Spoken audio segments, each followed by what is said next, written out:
Տարեմուտի խորհրդաշատ այս պահին, սիրելիներ, հայրապետիս հորդորն է,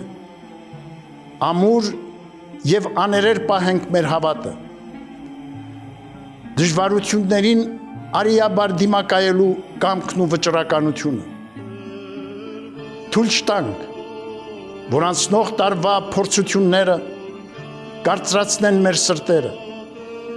հարմար ողականությունն ու անտարբերությունը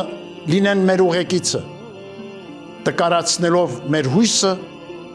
և թուլացնելով մեր ազգային ոգին։ Աննվազ նախանձախնդրությամբ գործենք, հանուն արցախայության իրավունքների պաշտպանության և Բաքվում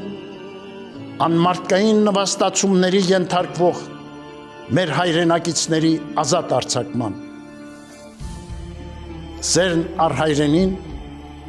առ մեր ժողովուրդը և մայր եկեղեցին դարձնենք առանցքը մեր կյանքի, ներշնչող ուժը խիզախումների ու հանձնառությունների, իմաստավորումը ամեն զոհողության։